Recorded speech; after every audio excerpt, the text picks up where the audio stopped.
Okay. In terms of paper 2, 2058, paper 22, I am thinking that perhaps this time question related to Hazrat Abu Bakr Siddiq, and this is a good question that has appeared in the past exams.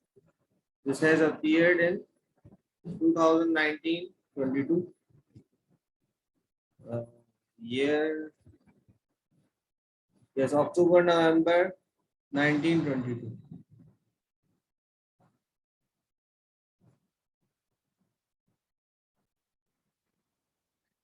Okay, so the first part, detailed account of the election of Hazrat Abu Bakr as the first caliph and the action he took against any two of the first prophets. Right? If you look at the previous papers, the word Hazrat has been written, but now they have not even put it. They should have. Okay. Now, how it was done? So the first thing is about the election. So the Holy Prophet, peace be upon him, basically did not nominate any of his successors.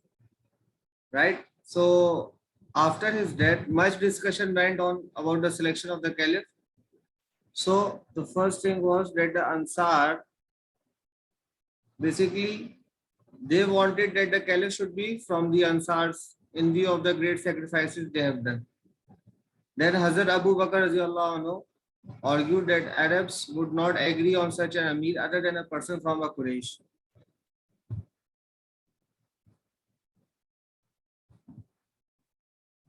So hearing Hazrat Abu Bakr radiallahu anhu, the Ansar suggested that two Amirs, caliphs may be elected, one from the Quraysh and the other from the Ansars. So one from Ansars, one from Quraysh. So Hazrat Umar radiallahu anhu objected to this idea as would have created a confusion. Confusion because of two Amirs. So this was raised by Hazrat Umar radiallahu anhu. So at this point, Ubaidah bin Jarrah said, O Ansar, you were the first to uphold Islam. Do not be the first also to sow the seed of dissension in it. So at this point, tradition of Ubaidah bin Jarrah. So saying, since the Holy Prophet, peace be upon him, belonged to the tribe of Quraysh, the Qurayshites had preference over them.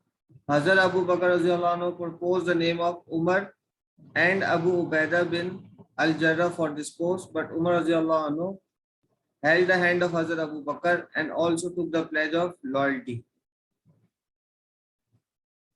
So, names that were initially given, Hazrat Umar and Abu Ubaidah bin al-Jarrah.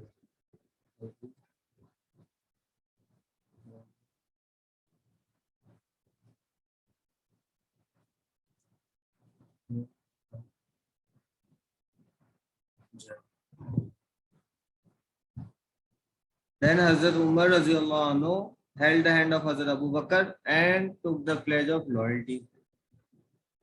So took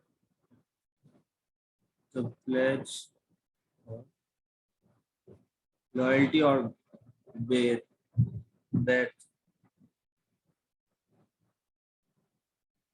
On seeing this, people from all the sides rushed to pledge their loyalty to Hazrat Abu Bakr radiallahu anhu. And on this occasion, Hazrat Abu Bakr addressed people,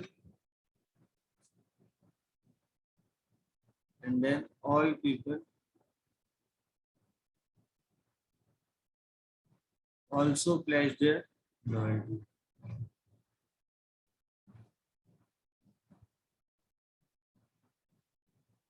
To Hazrat Abu Bakr.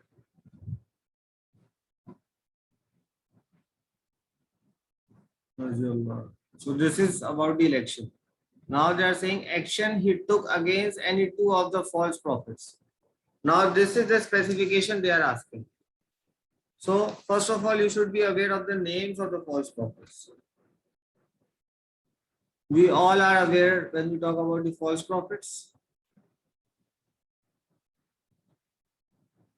So most of us are aware of the first name, that is Musaylama.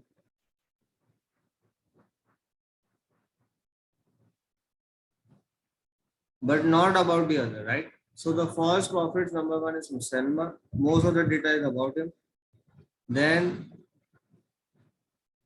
Aswad, Anasi.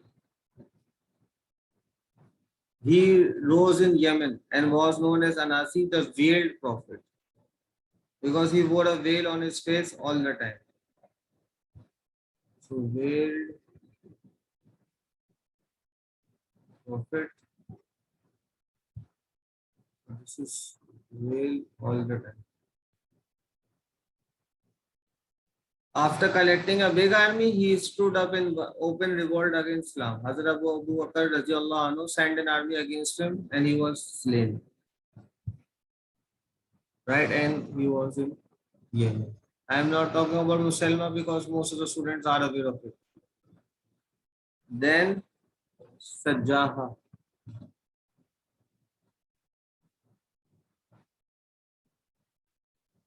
Tribe Bani Tamim. So a number of chiefs of this tribe, including Malik bin Muwaira, repudiated Islam and Sajjaha declared her prophethood. A mutual understanding was reached in the beginning, but later Sajjaha married Musaylama and accepted his prophethood. So in the meantime, Khalid bin Walid reached the headquarters of the tribe of Bani Tamim. Most of the people belonging to Bani Tamim re-entered Islam. So she married Musaylama and accepted his prophet. Now the fourth, Tulaiha.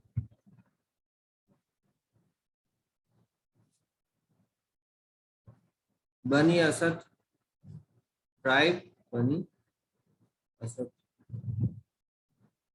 He rose in open revolt. Hazrat Abu Bakr sent Khalid bin Walid to crush the rebellion. Right, Khalid bin Walid to crush the rebellion.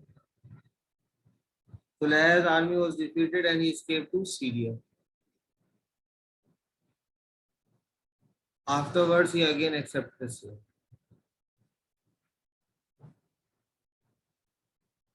Okay, what was the most serious danger faced by the Islamic State during Hazrat Abu Bakr's caliphate? Give reasons for your answer, part B. So the most serious danger faced by Islamic State during the Hazrat Abu Bakr's caliphate, give reasons for your answer. So the most serious danger, you have to choose from any. It could be the compilation of the events basically led to the compilation of Holy Quran, or it can be about the refusal to pay zakat.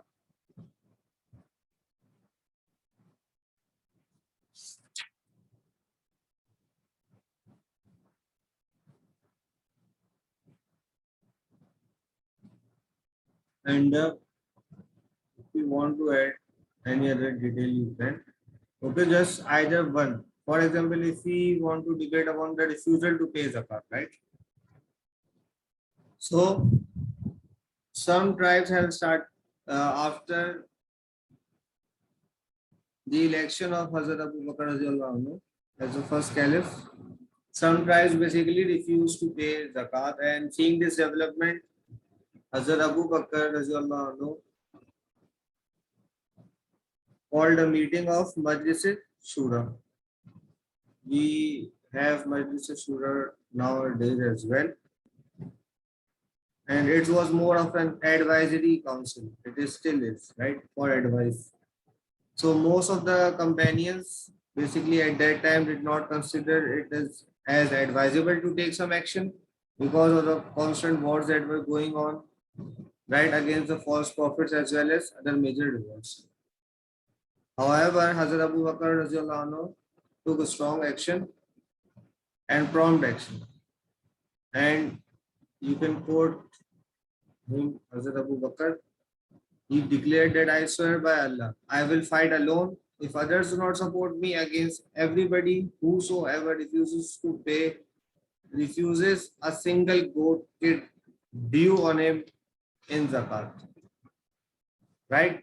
Then what happened that the tribes launched an attack on Medina, but the Muslims under the command of Hazrat Abu Bakr radhiyallahu anhu repulsed this attack.